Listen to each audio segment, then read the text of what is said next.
Hi students అందరికీ welcome back to my YouTube channel TSLS YouTube channel. ఈరోజు ఈ వీడియోలో వచ్చేసరికి ఏంటి అంటే తెలంగాణకు సంబంధించి ఎంసెట్ అంటే ఎప్సెట్ 2024కి సంబంధించి స్టూడెంట్స్ ఎవరైతే ఉన్నారో చాలామంది స్టూడెంట్స్కి చాలా డౌట్స్ అయితే ఉన్నాయండి. సో 35 నుంచి 45 మధ్యలో వస్తే క్వాలిఫై అవుతారా, అదేవిధంగా వస్తే మా ర్యాంక్ అనేది ఎంత ఉంటుంది, అబోవ్ 40 వస్తే మా ర్యాంక్ అనేది ఎంత ఉంటుంది అని చాలామంది స్టూడెంట్స్ చాలా డౌట్ అయితే ఉందన్నమాట. సో డైలీ కామెంట్ చేస్తున్నారు. సో మరి ఈ వీడియోలో వచ్చేసరికి దానికి సంబంధించి క్లారిటీ అప్డేట్ అయితే ఇవ్వబోతున్నానండి. చాలా ఇన్ఫర్మేషన్ అయితే కూడా ఉంది ఈ వీడియోలో. ఎక్కడ స్కిప్ చేయకండి. అండ్ వీడియోని అయితే పూర్తిగా చూడండి. ఛానల్‌కి కొత్తగా వచ్చినట్లయితే మాత్రం సబ్స్క్రైబ్ చేసుకొని పక్కన ఉన్న గంట సింబల్ ఆన్‌లో పెట్టుకొని ఈ వీడియోకి 200 లైక్స్ అయితే టార్గెట్ చేశాను. ప్రతి ఒక్కరు కూడా లైక్స్ టార్గెట్ అయితే కంప్లీట్ చేయండి. ఇంకా ఏమాత్రం కూడా ఆలస్యం చేయకుండా let's get into the topic. So first of all మీ అందరికీ కూడా చాలా డౌట్స్ అయితే ఉండుంటాయి. సో ఎవరైతే 42, 43, 44 ఈ మధ్యలో వచ్చాయో చాలామంది స్టూడెంట్స్‌కి, సో వీళ్ళైతే కూడా వరీ అవ్వాల్సిన అవసరం అయితే లేదు. సో అబోవ్ 40 వచ్చిన వాళ్ళకి వరీ అవ్వాల్సిన అవసరం లేదు. ఎందుకు అంటే మనకి ఎంసెట్‌కొచ్చేసి మినిమమ్ పర్సెంటేజ్ వచ్చేసరికి 25, అంటే మనకి 160లో వచ్చేసరికి 25% ఆఫ్ మార్క్స్ వస్తే మనం క్వాలిఫై అయితే అయిపోతాం. ఒకవేళ మీరు ఎస్సీ, ఎస్టీ అయితే మాత్రం మీకు ఎట్లాంటి క్వాలిఫైయింగ్ మార్క్స్ అయితే కూడా అవసరం లేదు.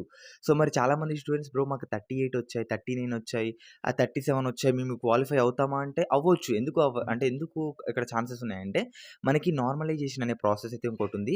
సో ఈ నార్మలైజేషన్ అనే ప్రాసెస్‌లో వచ్చేసరికి అండ్ మీ యొక్క షిఫ్ట్‌లో గాని ఏదైనా క్వెషన్ మిస్టేక్ ఉన్నా, ఆప్షన్ మిస్టేక్స్ ఉన్నా గానివ్వండి, లేదా ఒకవేళ మీ క్వెషన్ పేపర్‌లో ఏదైనా తప్పులున్నా గాని దీన్ని మనకి నార్మలైజేషన్ అనే ప్రాసెస్‌లో కూడా ఈ యొక్క మార్క్స్ అనేవి యాడ్ అయ్యి మనకి ఫైనల్ మార్క్స్‌గా అయితే కూడా డిసైడ్ చేస్తారు.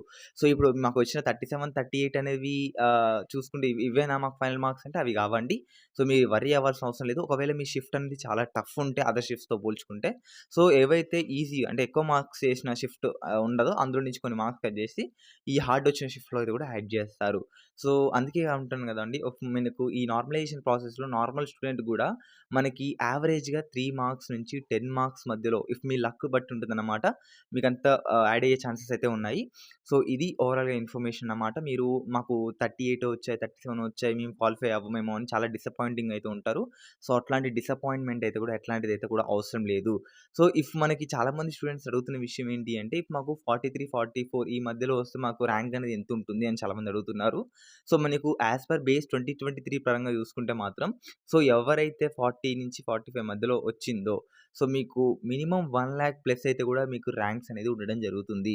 సో యావరేజ్‌గా ఇప్పుడు మీకు 44 వచ్చాయనుకోండి మీకు 1,10,000, 45 వచ్చాయనుకోండి 1,00,000 ఈ విధంగా అయితే కూడా ఉండడం జరుగుతుంది. అబోవ్ 40 అంటే మనకి బిలో అంటే 40 నుంచి 45 మధ్యలో వచ్చిన వాళ్ళకి అబోవ్ 1,00,000 మధ్యలో ర్యాంక్ అయితే కూడా ఉంటుంది.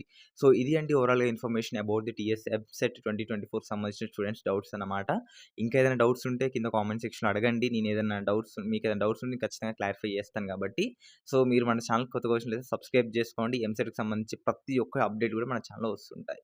Thanks for watching this video guys. జై హింద్.